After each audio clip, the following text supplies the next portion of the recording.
4th, 1932. Local police in the Atlas area of Stockholm, Sweden, broke into the apartment of local sex worker Lilly Lindeström and were confronted with a gruesome and baffling scene. Her friend Minnie had contacted the police after Lilly had not answered her door for almost a week since she had last seen her.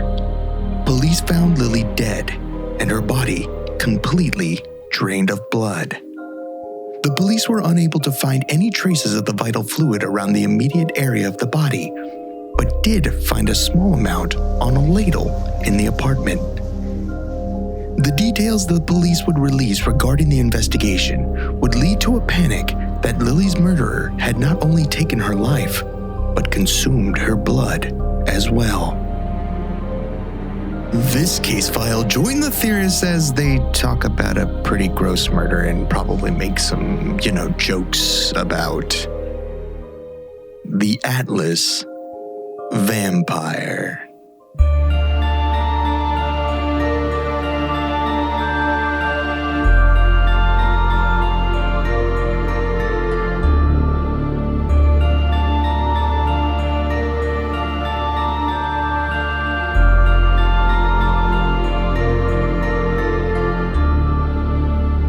Welcome to Alien Theorists Theorizing Case File 260, Dan's Magical Murder Mystery. Right, Dan? I'm Braden. I'm Zell. And I'm Andrew. And this, tonight we're talking about, one of Zell's brethren, the Atlas vampire. How can you go ahead and say that when we don't know for sure that it wasn't Zell? You don't know for sure it wasn't me. I don't. True. And I'm not telling you who it was. I will say, I think between this case file and last case file, Zell must have fed because he's not looking as translucent and he doesn't look like he has jaundice quite as much as he did last case file. It's a nice mustache, though. It's looking good. It's murder month, murder and mustache. I said I've been growing it and I finally shaved it in just immediately before this case file. Yeah, I mean, there's only two cowards left on this podcast. Fucking cowards. Cowards. Braden just doesn't like the look of his face without the beard. That's why. I can't. I can't handle it. Yeah, but I look like a fucking idiot with a mustache too. No, you look great. This is stupid. Yeah. This whole don't care persona I put on, it's fake. It's Oh, it's all super facade. fake. You're the most superficial person on the podcast. If I shave my face, I'm just like, that's it. Like I'm a shell of myself. It's like being a turtle out of your shell. Just naked. Just naked. No blue light could cover that up, eh? But no blue light. No. Oh no. Yeah. Oh no. And I was like, I'd have to Snapchat filter a beard back on.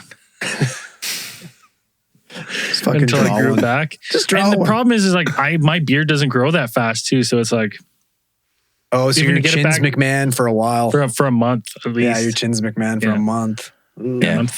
And your boy's woo, that thick. Fat Brain's back, baby. Oh yeah. I went to a powerlifting event on Saturday. Okay, hold on. You as a spectator. That's very clear. As a coach. As a coach. Extremely clear. As a coach. As a coach, technically, I was eyeballing the competition because it was a regular meet. I went with the Special O guys because there's not another Special O event till next year, but we wanted to get the guys, just a nice meet. So we went to a regular powerlifting meet, which I've never been to.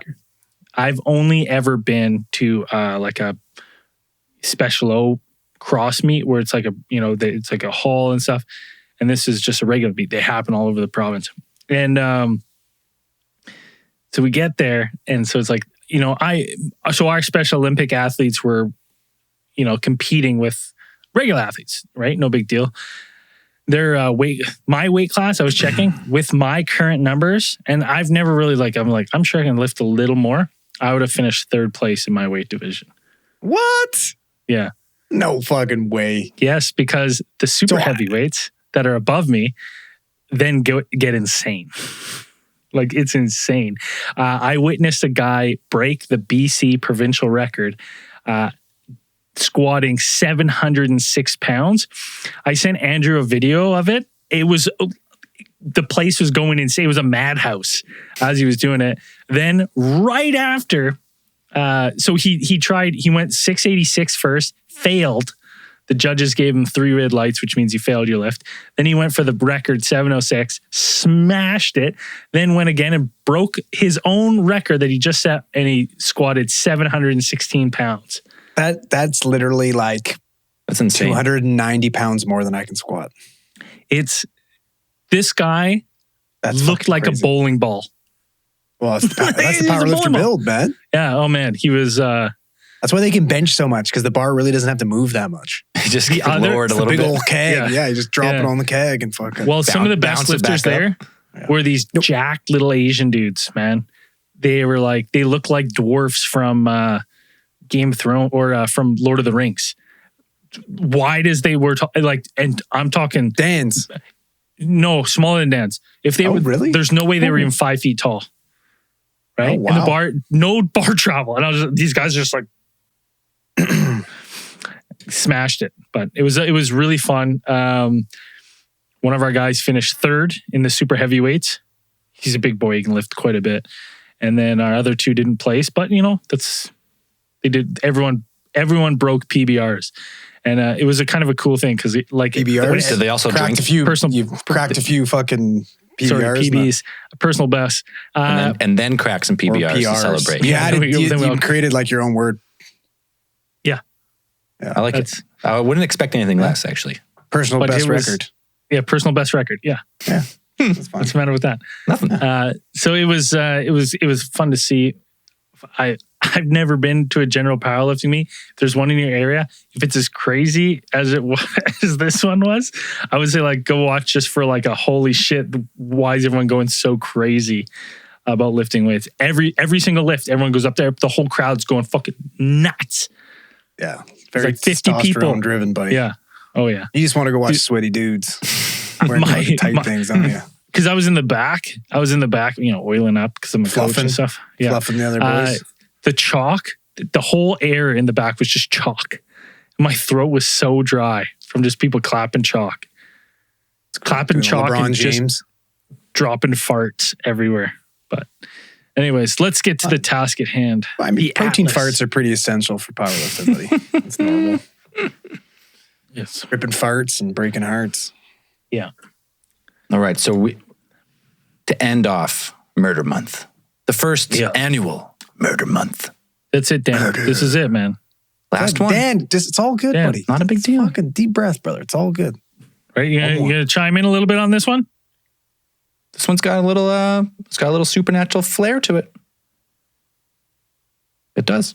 All right, I guess not. Okay. Yeah. All right. Fun. So the story begins with a girl named Lilly Lindeström, age Great 32. name. She's from Malmö, Sweden, which is a town in southern Sweden, which anywhere in Sweden is still more north than pretty much anywhere else in the world. It's crazy. People think that Canada claims like true north, strong and free. Most of the country lives at like 49, 50 degrees. Sweden's like fucking Arctic Circle, most of it, and Finland. Bananas. So I could see Some of the why- happiest places on earth, though. Well, in this case, she wasn't happy with where she lived. So fucked up. So she decided to pick up and move. Start over, as you will. She divorced her husband and they moved to the big city of Stockholm, where she started working as a prostitute. Yeah. Sex worker. Sex worker. World's Someone oldest perform. trade, right? Old trade. That and a carpenter, world's pretty oldest much, trade. right? That and a builder. Yeah. Yeah. You could World's either- oldest trade. Nothing wrong with that. Jesus had to choose between 2 professions. Yeah. Carpenter, You had to start somewhere. sex worker. And Jesus Maybe was he did banging both. hookers, so what's Hookers. Sex workers. sex workers? Sorry. Sex workers. Yeah. There's nothing wrong with it. You know? No, not at all. What does you the want- Bible say? If you, what does the Bible say? I don't think the Bible says hookers. But anyways. Thou shalt not proselytize. Prost. I don't know. So she found a home in Stockholm with a friend named, is it Minnie? Mimi. Mimi. Mimi, because the N's in Swedish are not N's. So I think it's probably pretty important to point out too, right? Like this is the 30s, right? Like I think it's 1931 when this takes place. And this is like right around the collapse of Wall Street and the Great Depression, right? So times are tough. Unemployment is fucking rampant. Dirty 30s. Everybody's struggling to make ends meet. And she's a like newly divorcee, right? So, I mean, not a lot of options for her, I'd imagine, for work. So, and she chose this is the profession. She chose sex work. And listen, we take any more hits on Patreon or the Dow Jones takes another drop, we're in the same boat, three of us. So. Yeah, if you're into calamaris, fucking hit us up. I mean. So the section of the town, or the region, I guess you call it, was called Atlas. AKA the fucking ghetto. Right. Like this place was pretty much the hood. It was known for being like a seedy area. It was Rutland of Kelowna. Yeah. Hey, Atlas of Stockholm. A lot of good people. Well, isn't it like, because, and I might be wrong, but from some of the stuff I was looking at is like the government will like subsidize these like huge areas of housing for people. So it's like, and then you get like, it's like the projects. Projects together. Exactly. Yeah. Projects, yeah. And then you just get you get low-income people who are struggling. Everyone congregates in these areas. You heard it from Zell. Don't have money, you're a fucking loser. I didn't say that. I was reading between the lines. I heard it. That's what I heard here. This guy's just swinging for the fences here, trying to knock us all down. Apparently. I didn't say it. I didn't say it either. Dan? Was that? I think it was Dan. But here's the thing, though. Like, so it's tough times. Lily chose profession. Yeah. She didn't have a lot of options, but she actually thrived somewhat in this profession, right? Like, it was actually a good gig for her. So much so that she was able to, like, she was one of the only people. Hey, business be good, man. Yeah. She's 32. She's in the prime of her life. Yeah. She's using what she has. 1931. She's got a telephone. How many people in the 30s had telephones? Not a ton, probably. Single white women with a telephone. It's impressive. All right. Yeah. Not only that, she's got a radio. Right. So she's doing well for herself. Oh, wow. She's thriving. She's actually doing better than she was when she was in a relationship. So I just want to say, Yeah, she was doing that Gluck. This is how Lily got her groove back. Yeah, if you're in a struggling relationship, divorce, become a prostitute. Sex work. Well, only for how many people are getting divorces going to OnlyFans? Let's talk about that. Yeah, that's true. It's not that different. I would say that much. Well, I'm going to say that you would have way more people back then, like on doing OnlyFans, similar to what you have now. If it was an option, yeah, because of the Great Depression, you mean? If I had the option, I would do it. You have the option. No one's going to pay you though. Back in the 30s, like, the version of OnlyFans is like they're just standing on the street corner with like etches of their ass, being like, "Hey, check it out, subscribe." Yeah. Fucking picture. $1 nickel. Give me a nickel. See my asshole. Yeah. Anyways, nickel for beehole, you got to be at least fucking 10 cents. A nickel in 1930, what's that worth? It's like fucking $100 probably. These are dirty 30s. Yeah. Anything goes at this point. That's why they called it the dirty 30s. Absolutely. Yeah. But do you know, I heard a stat, it's like whatever, it's like 80% of like US currency has trace amounts of beehole on it, I think that's the stat. Yeah, I guarantee fecal matter or something. Yeah. People are so fucking gross. People are gross. That or cocaine, I can't remember, but you know how many videos I've seen of people that get caught on camera scratching their butt and sniffing it? Why? Why do people do that? But they do it. Why? And then they touch the coin. They put the coin in the fucking machine. You get the change. It's never ending. Nothing worse than giving yourself the stink finger. Like you can't. It takes so long to wash that thing off too. Like you're fucked. Yeah. Like it's horrible. Why would you do that? People do it. They get caught on fucking. Gross. People got smart videos of these guys fucking everywhere, just scratching their own butt and sniffing it. Under the pants? And selling it on OnlyFans. Probably bottling it up and selling it. Ooh. Yeah, I'll sell some stinky fingers. Fart in a bag from Braden, $25. Anyway, so when Lily became a sex worker, anyways, back to the story. Yeah.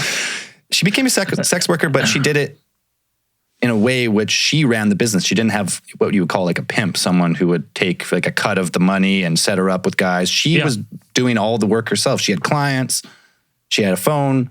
So she was. Well, that's the she thing, was an like, entrepreneur.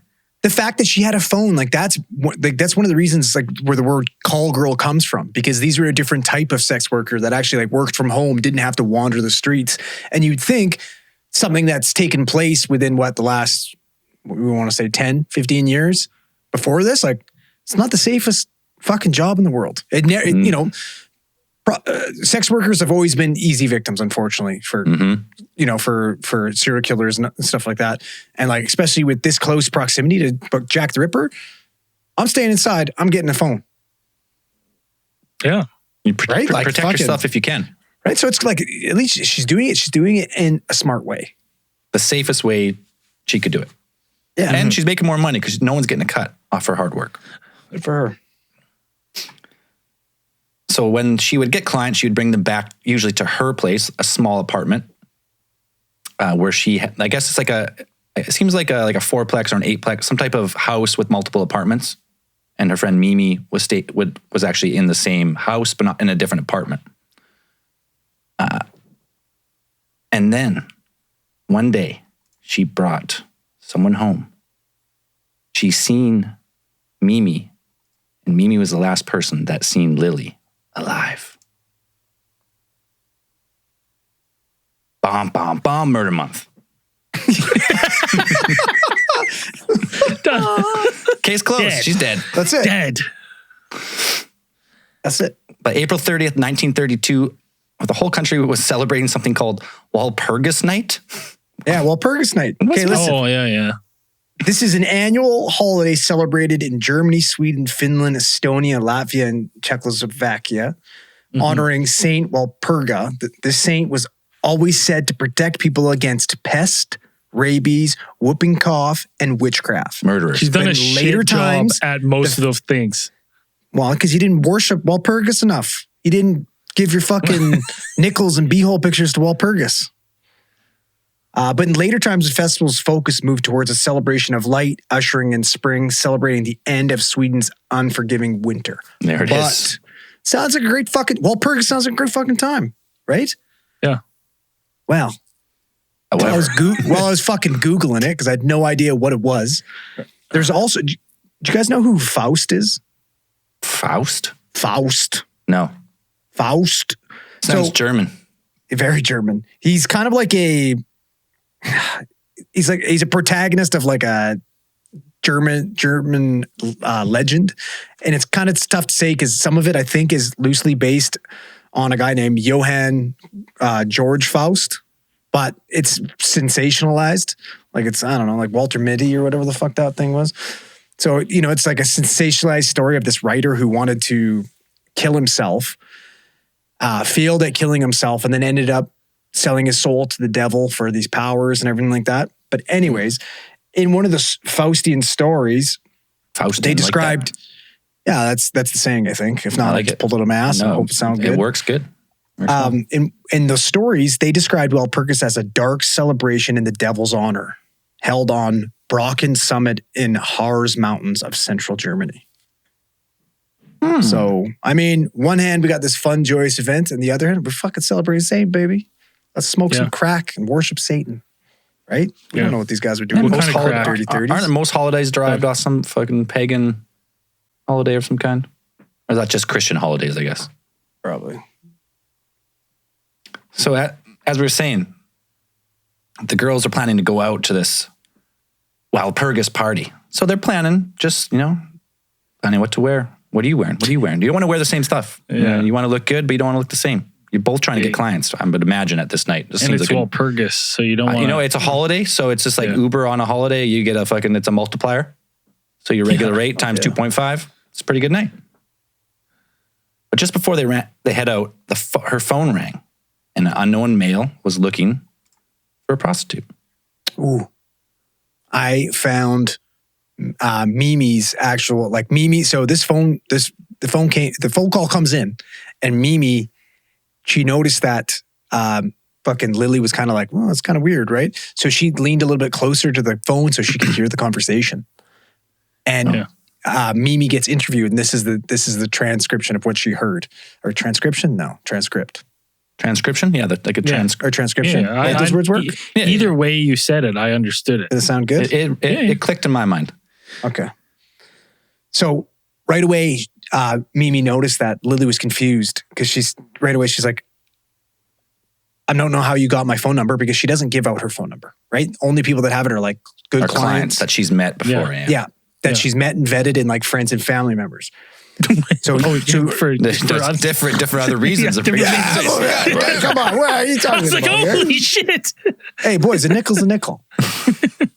Times were tough. You get the friends and family discount. So right away, she heard Lily say, "But I don't know you." So, a little bit weird right off the bat. Mimi would have found that weird that she said she didn't know this person. Yeah, so she said that right away. So she leans in and Lily said, "Yes, it is. Are you home for a visit?" Lily laughed. Of course I am, as you can hear. "Are you able to see me if I come home in a while?" the man asked. Lily said, "Are you far away?" He said, "No, I'm really close. I'll be right over." Oh, shit. So she doesn't know who this person is, but he's got her personal phone number. Somehow he got her phone number. I mean, was there the Yellow Pages back then? But no. It was just that it was that peg, right? Where they just stuck it in the fucking hole, right? Yeah.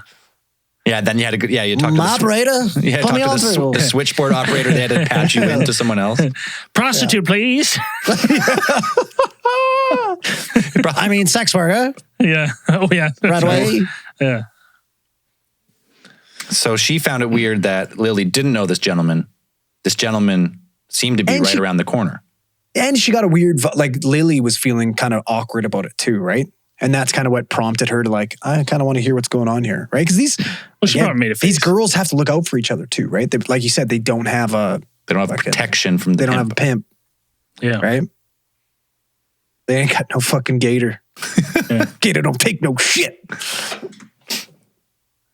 So the stranger who called said he's just around the corner, and he immediately headed over.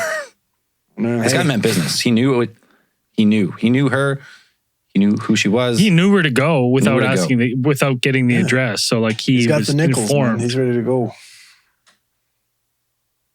And then, so obviously, Mimi left the apartment.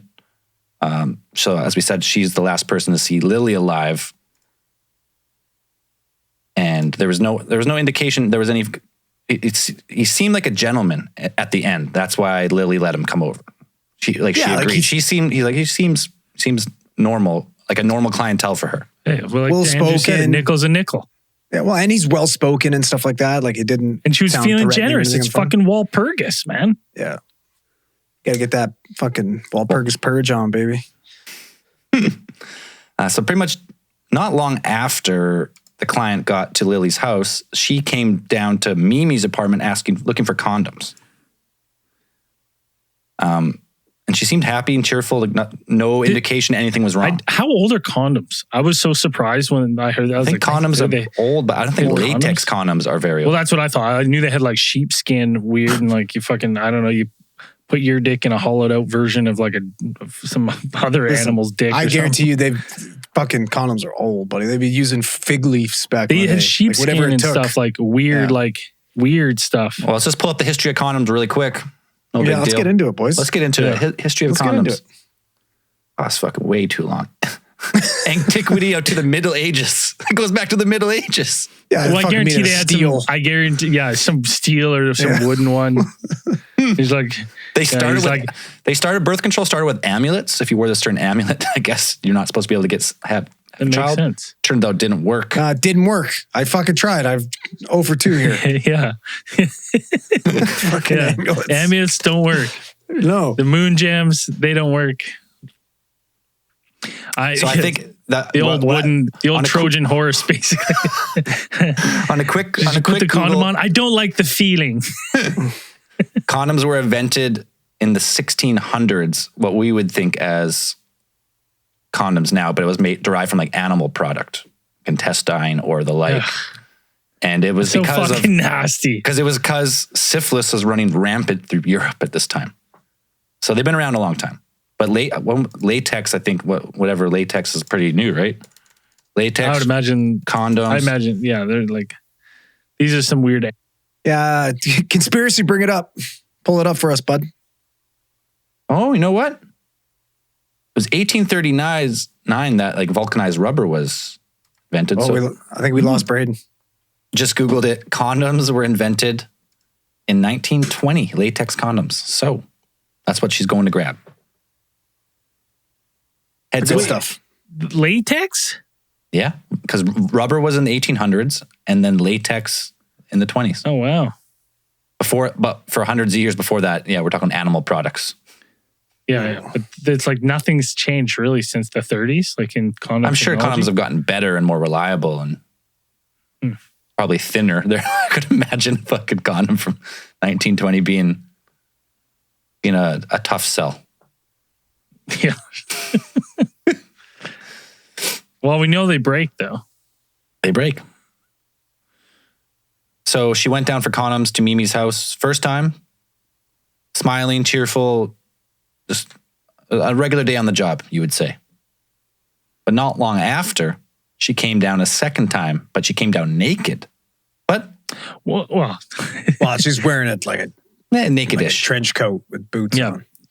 An executive. You could tell she got dressed in a hurry. Let's say that. She put on a couple quick things. So she's coming for. This is the second time she's come down? Yeah, second time. Okay. But still smiling. Mimi didn't think much of it. Handed over the condoms. Yeah, apparently, like according to Mimi, Lily was like, "Yeah, one broke. Can I get another one? I need another one real quick." Which is, to me, I'm like, you think you'd be like, I'm just saying, if you're a sex worker, I'm like, you think you'd be like, at the go ahead, you'd be like, "Can I get a couple, just in case?" Backup for this exact reason. I was reading too. I think this was a way of them being able to check in on each other too.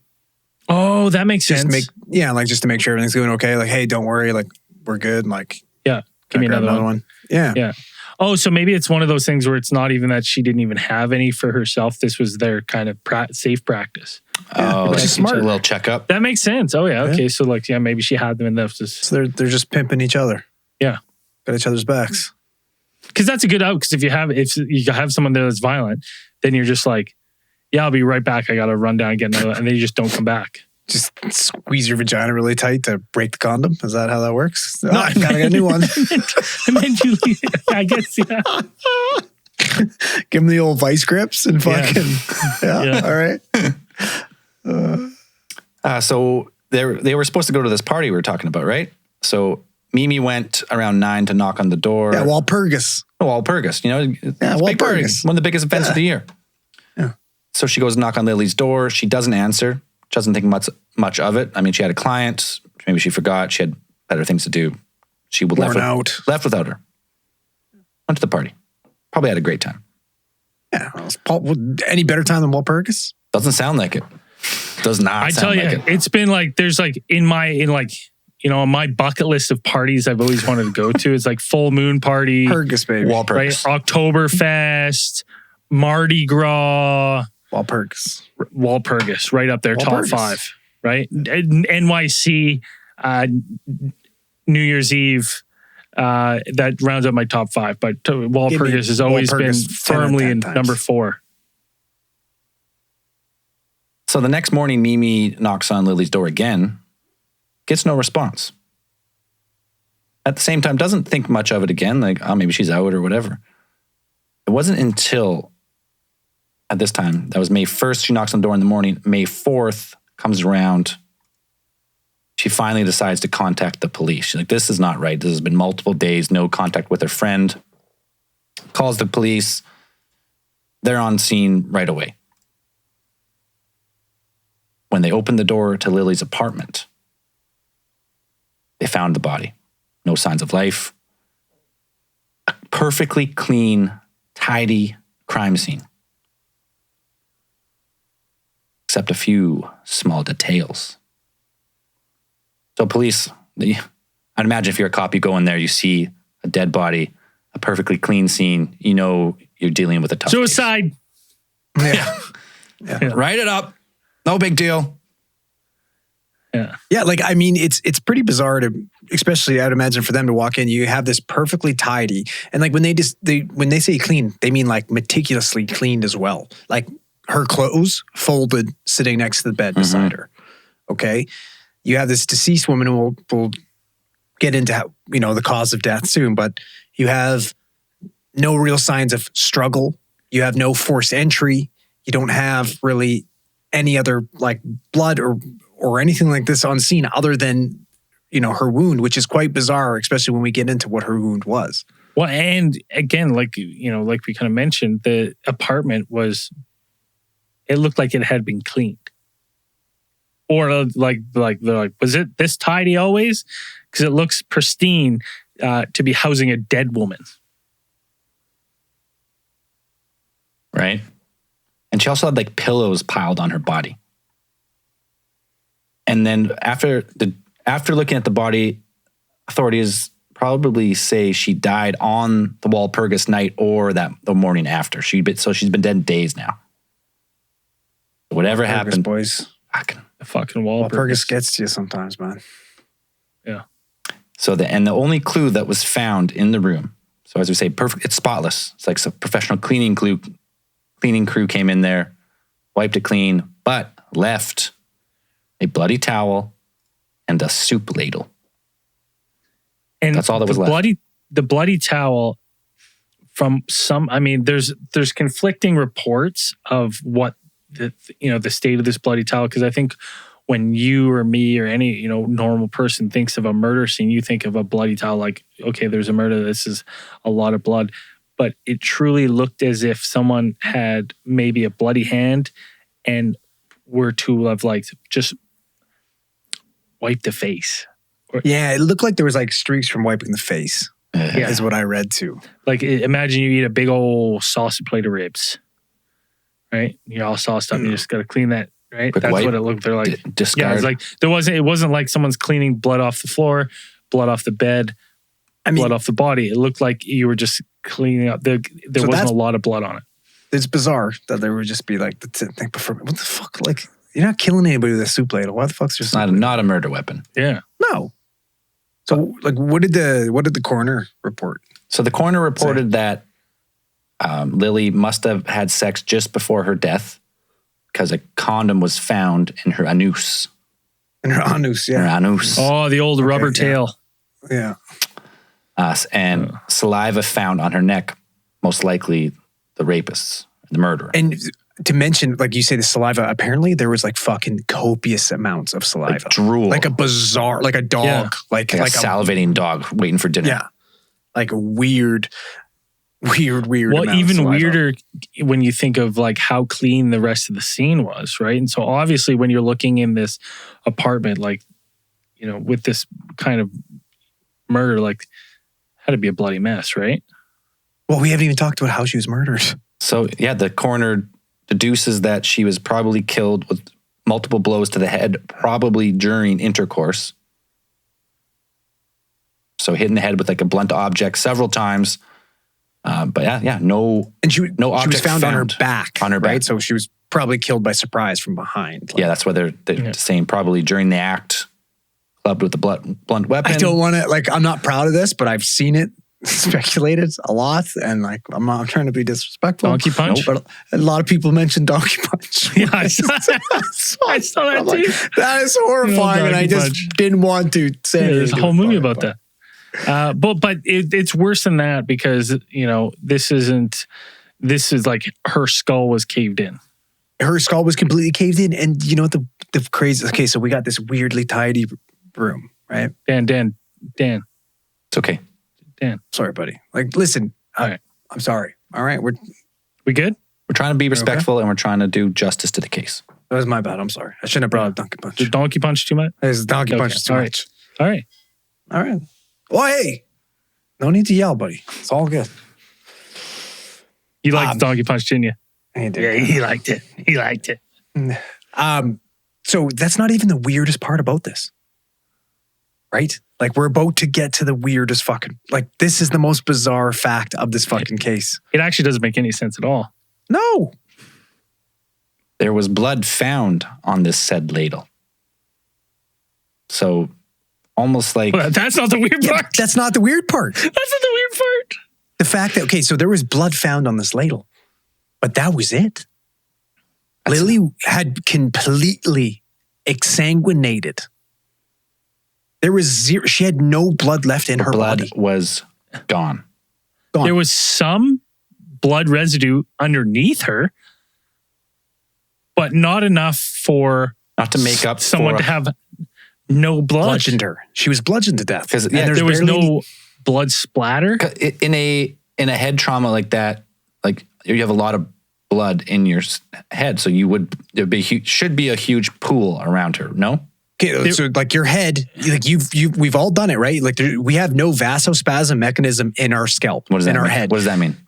So when you get a wound, when you get a cut, there's like on your arms, anywhere in your periphery, anything like that, you have a vasospasm mechanism where the skin and the musculature wants to close to help clot, like stop and clot the bleed. You don't have that in your head. So that's why when you have these little tiny fucking nicks on your head, they bleed for hours. And bleed, like a little eyebrow cut when you get punched or something.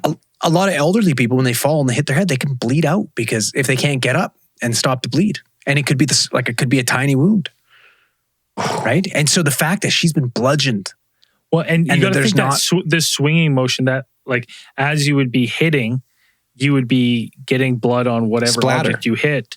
Yeah, and you would be spraying it up and down, and impact as the wound you were hitting. Like her skull was caved in. I mean, I'm gonna assume their capabilities of like looking for blood splatter and stuff like that was probably pretty limited. Yeah, they didn't. Other than it being obvious. But I mean, that's what I mean. It should be obvious. At least some of it should be obvious in that type of injury. You would think. I agree. Yeah. Yeah, it's like they didn't have black lights to like this has been cleaned. So why is there blood on a soup ladle? It was deduced that perhaps it was dipped and perhaps was sipped from said ladle, like a taster. Well, and some of the reports were that this ladle sitting wherever it was found they had to make that deduction because it wasn't just like stained with blood, but that was like the most blood pooling they found was in this ladle, sitting in the ladle. It's not from a splatter. It had to have been put in there. Someone had to dip it. And then based on the where it had dried and stuff, they had been like, it kind of looks like someone maybe was drinking from it. Right? Oh, it's fucking creepy. It's fucking like super bizarre to me though, because the fact like the killer went out of his way to leave so like. I think one of the most important things is this is the 30s. All right. Like fucking Horatio and all the other fucking CSI guys don't exist. Right. Yeah. They're not calling in the big dogs. They don't have special equipment. They have no idea what DNA evidence is. I don't even think they know what DNA is at this point in time. Right. If they do, it'd be just a theory and not any type of no research. Like in today's world, you've got semen. Right, you've got saliva. You've got you're like bingo. Well, they had semen back then too. There's no DNA database. Yeah, obviously, we would need condoms if that were the case. But it's just bizarre to me that the killer obviously went out of his way to leave behind so few clues, right? And it like reminds me of like there was an old fucking Sherlock story that I used to love, and like I remember the bad guy like when he was deducing, when the game was afoot, like Sherlock said, he's like, the lack of evidence in itself is evidence. Mm. Well, and right, like they did have no CSI back then. You're 100% correct, but they did have the ability to pull fingerprints and like fingerprinting. It basically like they didn't have computer analysis, but like they could do fingerprint matching by overlays and stuff like that. And there was no fucking fingerprints found at the scene. Well, I read there actually was. I heard there was a ton. There was so many that they couldn't. Yeah. So I heard differentiate. I heard they pulled a lot of fingerprints, but because she had so many clients, they actually interviewed a bunch of her clients, and nothing came out of it. But one thing I want to touch on, come back to that bloody rag. It was also mentioned that perhaps it looked like someone wiped a bloody mouth. Yeah, we were talking about that. And that's fluid, right? Yeah. So. Is that just a soup ladle? Is that just sipping from a soup ladle, or from the wound? Would it be perhaps from a bite? I mean, there was no puncture wounds from like teeth. You don't need puncture wounds because the head and blood is already available. Because where did the blood go if it's not on the floor? That's what I'm saying. Yeah, I mean, now here's the thing too. Is like I thought about that because like if you drank a full human's worth of blood, you'd fucking go into liver failure. That's like incorrect 100% all the way. That's not true. It's possible. But that's in one sitting. If you have no blood in your body already and you're trying to replenish, you need a full human's worth of blood. Like, do you think this guy took Do you think this guy took to-go containers or that came across as well, because if it's still pooling on the ground, he must have had a way to stop it from spreading while she's bleeding. Right? So how though? I don't know. But the bleeding would be one of the things I immediately thought about was based on what they look at is the obvious cause of death is the blunt force trauma. I instantly go like, well, I don't think that can be the case with the lack of blood. Like to be able to extinguish postmortem? That's what I was kind of thinking. I was thinking that she would have to have been drained of blood, and then once the blood was drained, then that didn't even occur to me. Then she was clubbed, bunk, right? And to be honest, part of me thought that maybe the condom was the sex was performed post-mortem too. That's kind of what I thought, right? Because I'm like everything else. Donkey punch. That's awful. Well. How else do you account for her having no blood and no blood? You would have to be able to control the blood going to somewhere, into a receptacle, into a bin, into this creature, whatever the fuck did it. Whatever theory you're going to go with, you would have to be able to drain that first, because if you club, then it's an uncontrolled bleed, right? You're bleeding profusely all over. It'd be on the bed. The bed would be soaking it up. It'd be on the floor. There'd be splatter. And there's none. There's like, you would think if there was a clubbing motion, they'd be like, well, there's some blood splatter on the roof. There's none. There's no blood splatter at all, right? Well, that's weird because the coroner did say that he said that killed during the act, but he does not say. I don't know if he... Yeah. That was a summary that you read. It's like he must have been probable cause was killed during the act, but it doesn't explain where's the splatter, where's the forensics. I'm going to say it right. I'll go ahead on the edge. Like I'm smarter than a 1930s doctor. He's a fucking barber. He's a barber. Yeah, he's a barber. Anything. Like he's fucking a vet. He's a Whoever can use the scalpel's the doctor back then. So like, remember how we mentioned on the fact that like this is the 30s. Great Depression. Everybody's pretty hard off. Nobody's doing well. Well, other than Lilly, she was kind of thriving a little bit. This murderer or cryptid or whatever the hell that ended up killing her wasn't overly opportunistic other than just murdering, because like Lilly's place, she had a phone. She had a brand new radio. She had 22 kroner inside her purse, and she had over 1,000 hidden supposedly in her drawers. So whoever killed her, all of that was left. Whoever killed her was just after blood. Just after the blood. After the killing, the blood, and the sex, apparently. Because they didn't rob her. All of her stuff was left intact. The house was left immaculate. I would have loved to know her blood type, because I really wanted to get in. I was like, does Lily got some Rh negative going on here? What's her blood type, Zoe?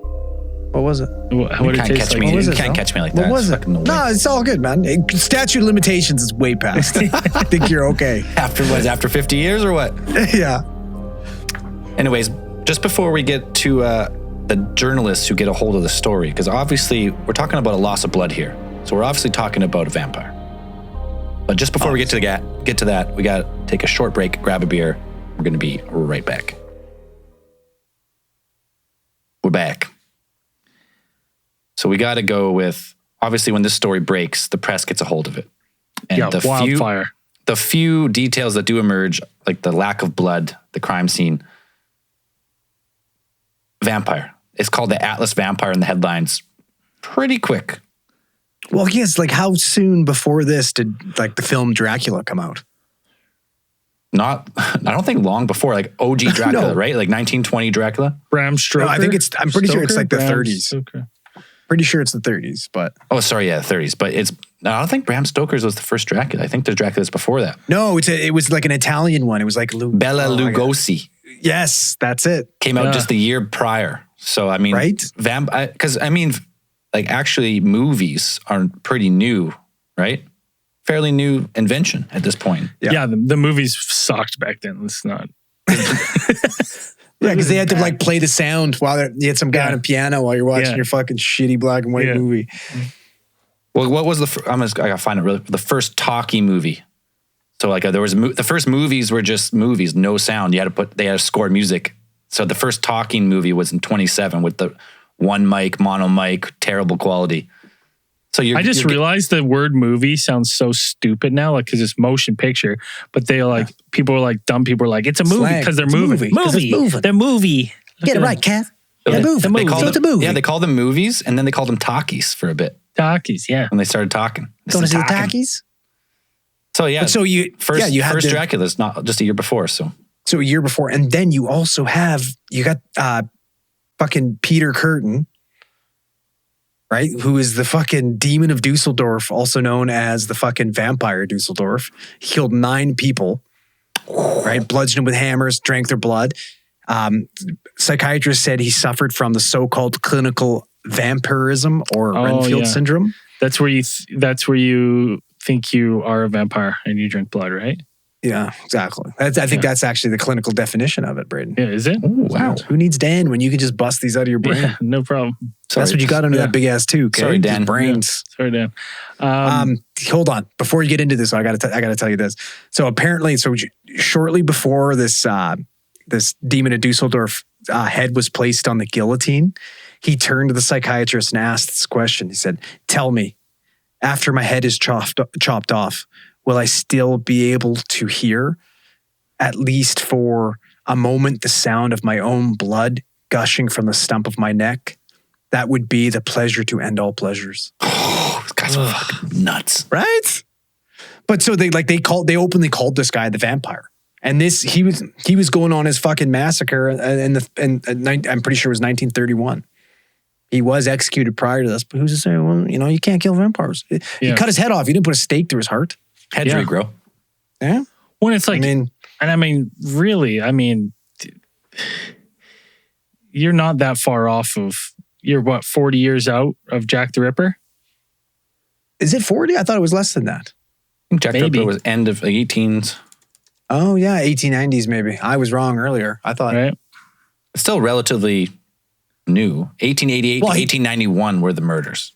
Right. So he could potentially still be alive.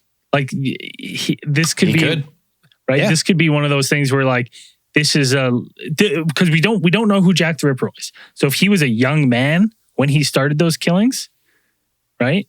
If he was like 20. Listen, hey, hold on. Do we want to know? Because I'm sure we can call conspiracy. He'll tell us. He's got the hard line. Who's on the other end of that fucking Jack the Ripper? Who's on the other end of that fucking cue card, bud? Yeah, let the world know.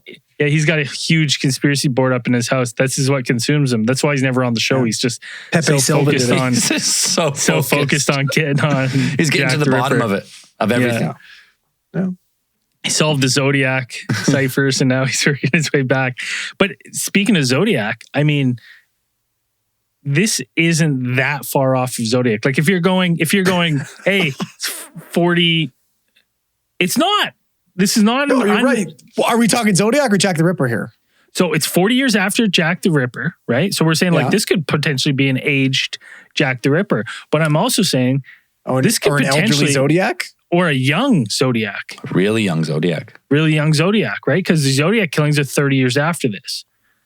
Yeah, so he'd be, well, yeah, I guess you'd only be 30. So like this could be potentially like, and I only bring this up is because like the thing that this has in common, and it is a real middle placement between the two, and obviously, well, no, he would have to be old because this was 30 years before it, so he would be old.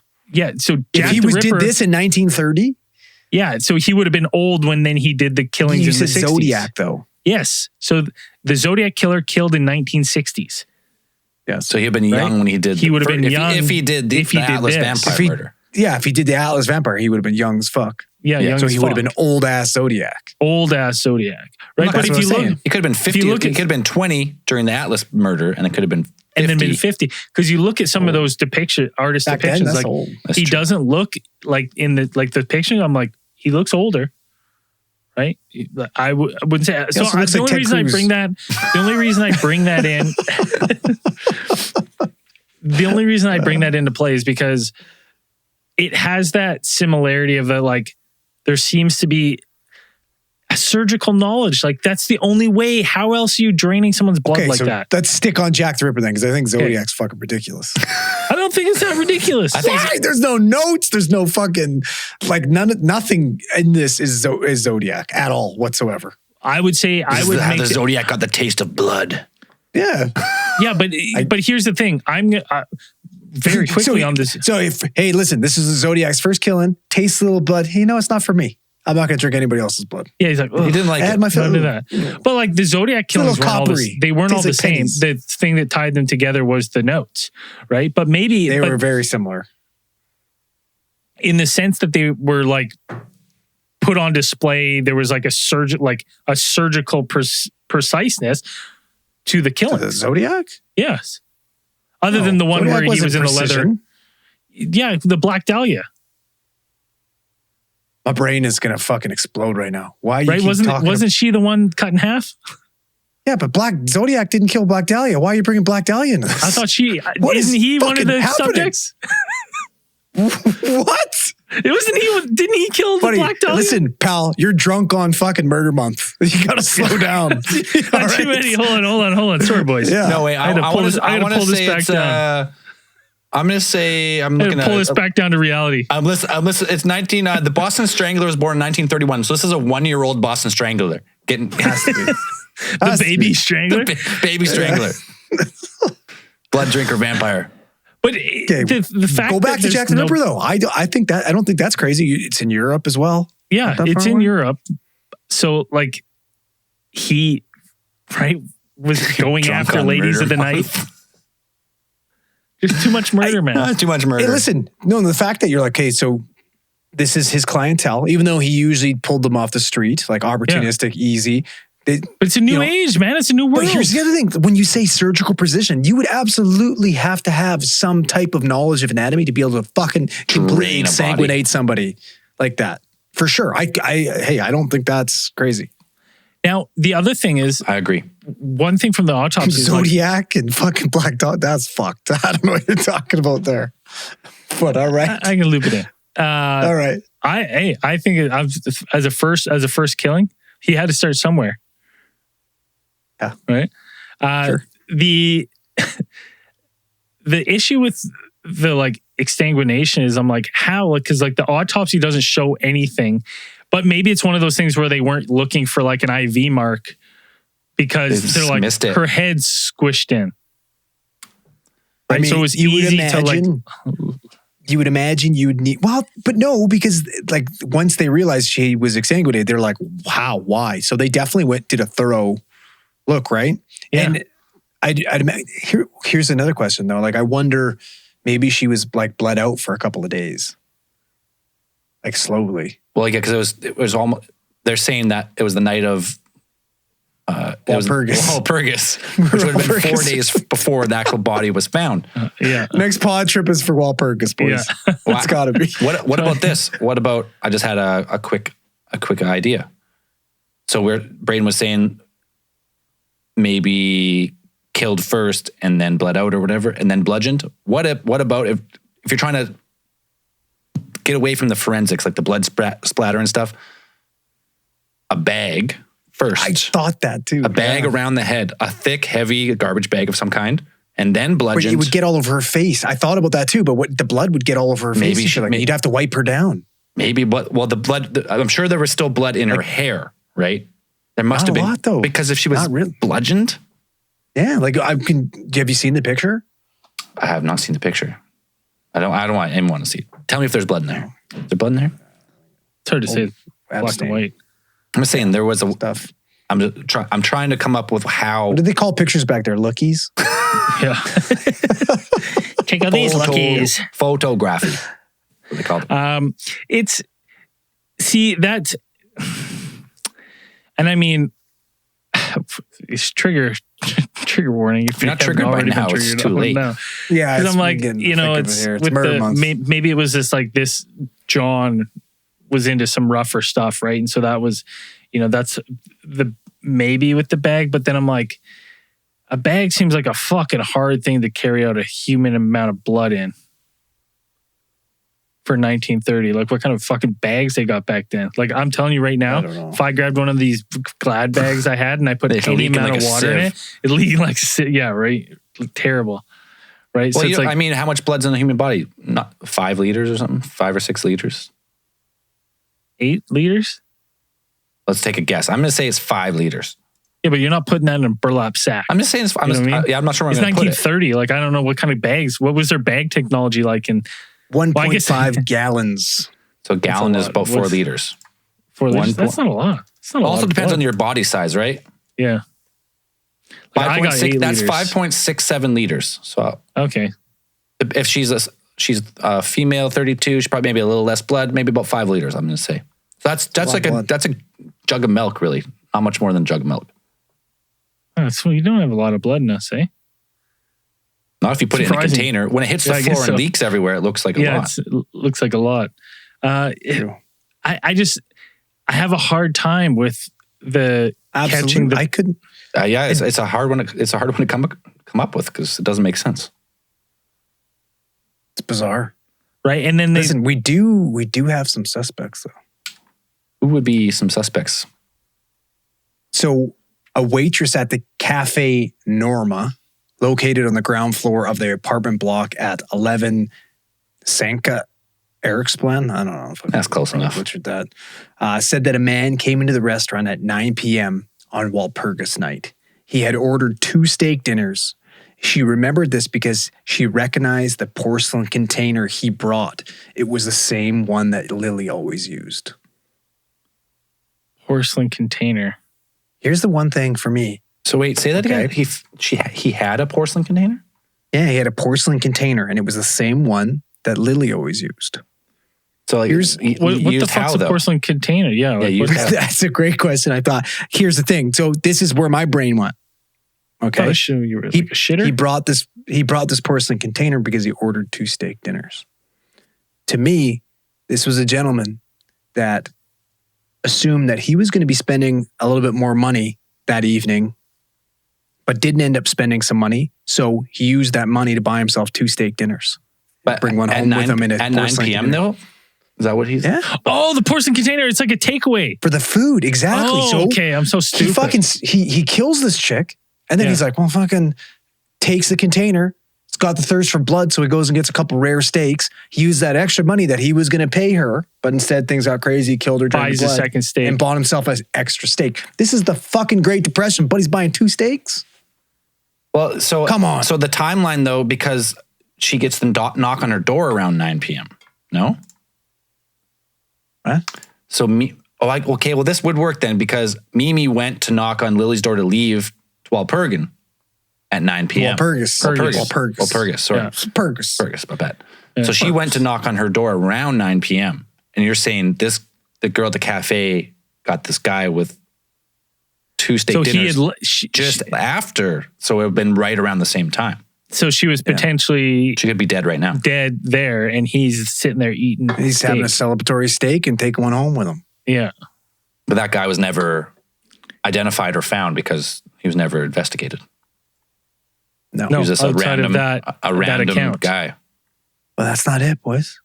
There's more. Murder month. A local newspaper reported on a mysterious burglary. A mysterious burglary, which occurred early in the morning after the murder in the apartment next door to Lily's. At 5 a.m., a woman who lived alone heard movement in her room. She saw a young man leaning over her desk and fiddling with a lock of a storage closet. The woman was startled. She jumped up and screamed. The burglar grabbed her and tried to muffle her screams by placing his hand over her mouth.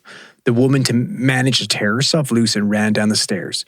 She then opened the window and called out for help. A patrolling police officer heard her cries for help and ran to her. By the time they made their way back to the apartment, the thief was nowhere to be found. This was on what night? The night after? This was the night that it happened. This was Walpurgis, baby. Walpurgis. Yeah. Walpurgis. Crazy, man. You don't go out at night during Walpurgis. No, man. It's like Walpurgis. Yeah. It's the purge, baby. You got to be careful. Weird. It is interesting, though, because it does seem like this guy was possibly trying to rob her. Because he was going through her stuff. He didn't go after her right away. Mm. Well, the fact that it happened the same night? Yeah, but in the fucking... Go ahead, Brad. It would make sense for me if there was some more stuff taken from Lily's apartment. But by all accounts, her apartment's, there's not really anything gone of note. Right? So it's like you have this guy randomly burglaring people, and then he's like, all right, you know what? I'm going to find a prostitute and I want to steal her blood. That's all I want. Yeah. Right? And then you don't take anything else. Because I mean, like, you have the perfect, you've murdered someone. And if burglaring's your MO, like, you have now a perfect opportunity to take whatever you want from this person's house. And you leave everything. Yeah, because you've taken her blood, you've cleaned the apartment, you could easily take anything. Because I said that she had 1,000, what do we call them? Crowns or something? Kroner. Which is the Swedish currency, I guess, at the time.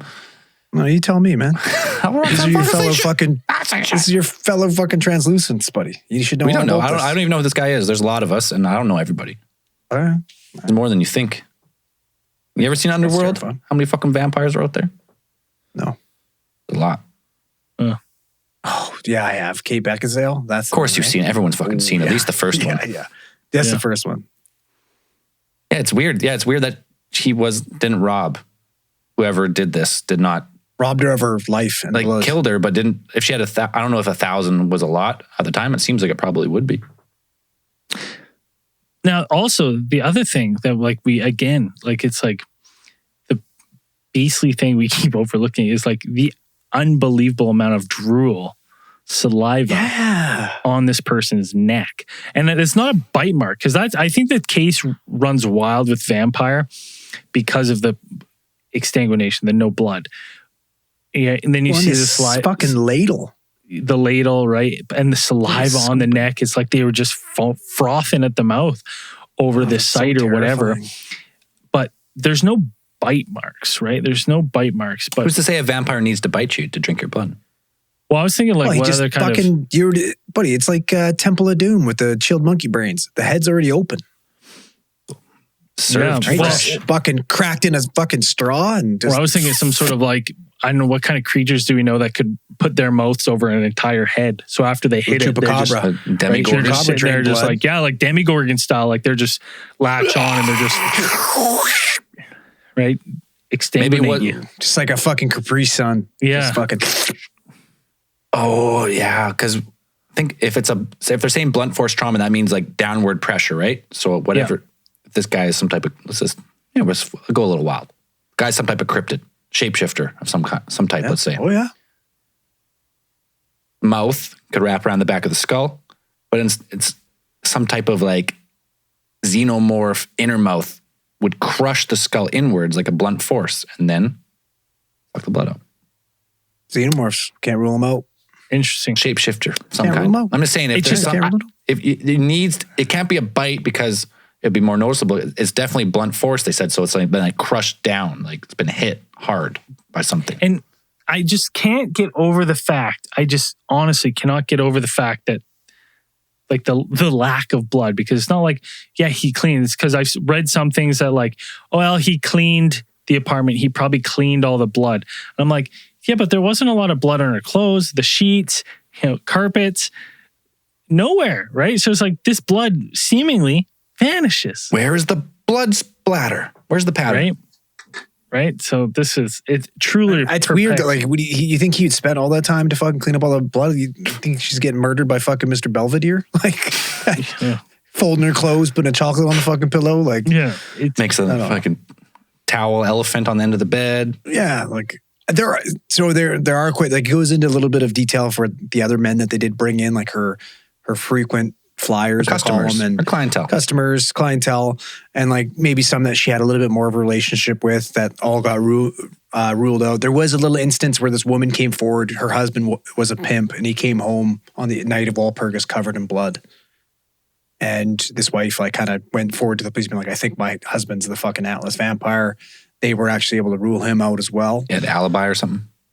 But nothing really held any water. There was a lot of people speculated that possibly this was her ex-husband, right? Because it does definitely sound like this was planned, right? This was premeditated. He knew her. This guy didn't want to go for a fucking streetwalker like Jack the Ripper. But she would have recognized his voice.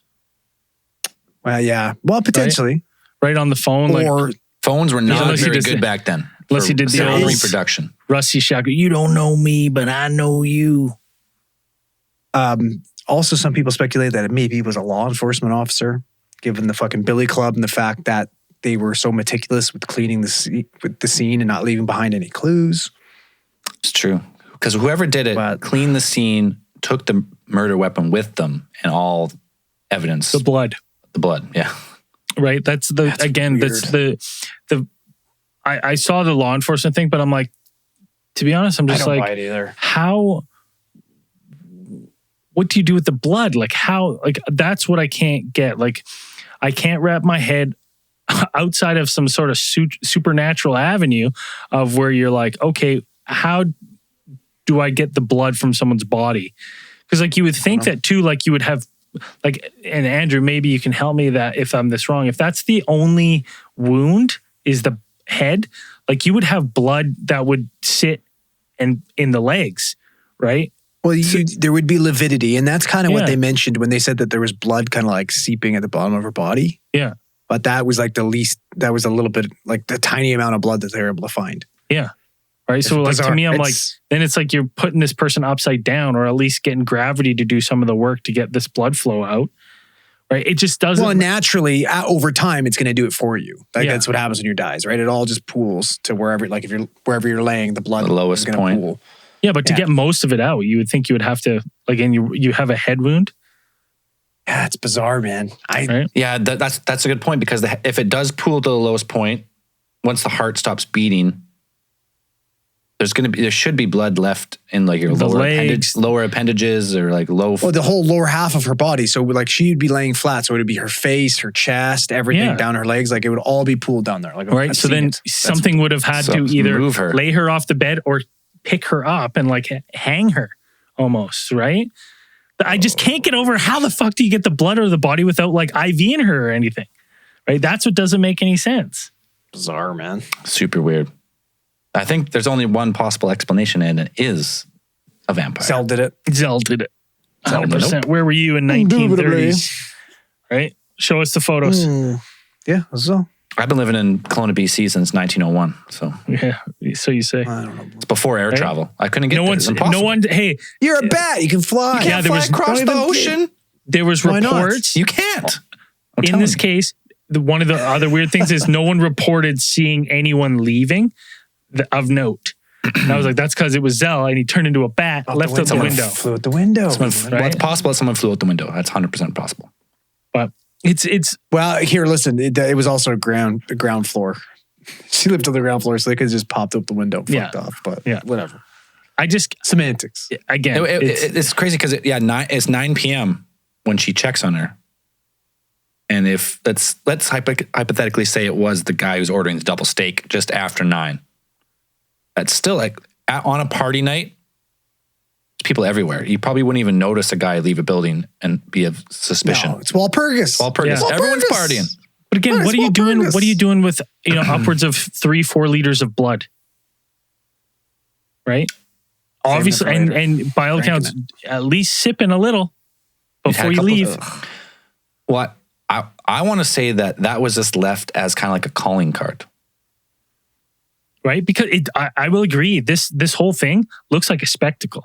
Like when you read it, to me, I'm like, this is someone laid out a spectacle for someone wanted much effort, though. Yeah, someone wanted to put this amount of effort for a case that will linger for almost 100. Like it's almost 100 years ago. And people are still talking about how crazy this case is. So sad, pretty wild. Sad. 100%. Lilly deserved better. She did deserve better. Absolutely deserved. She just hardworking lady. Did. entrepreneur. And with what was left of the scene, they say that like nowadays they would have most likely solved this case and figured out who it was had we had 100%. Yeah. Look, think about all the DNA evidence. Well, just DNA surveillance of the area.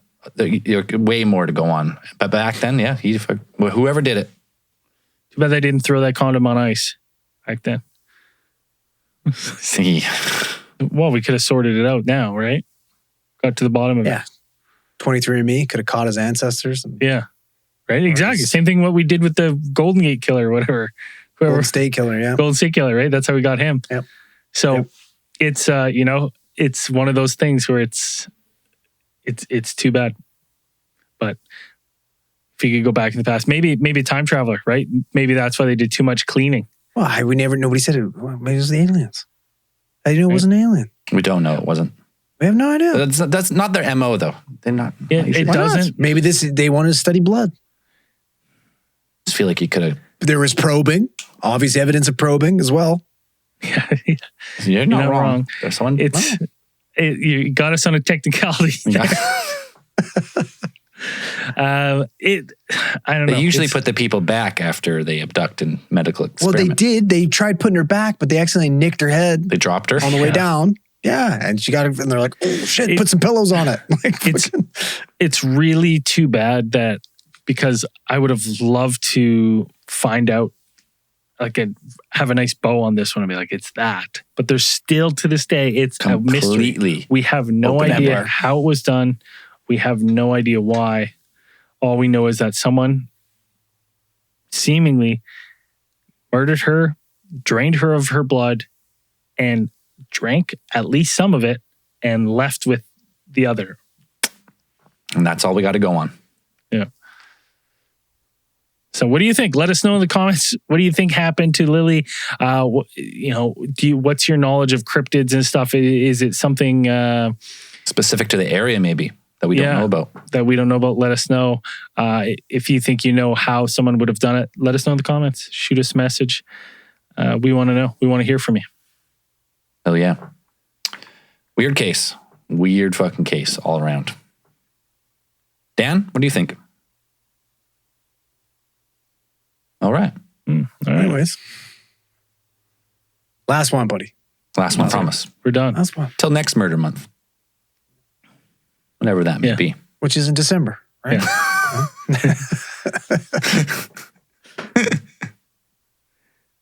Yeah. Time out? Yeah. We don't need a Mongoose file. Yeah. No. I got one though, so we can use it maybe for tomorrow or something. Yeah, tomorrow. Maybe content. Theory of the week. Yeah, I'm gonna give it to someone. I'm gonna make a little speech. Okay. You probably don't even realize because I didn't until later in the day today. All right, this week's theory of the week.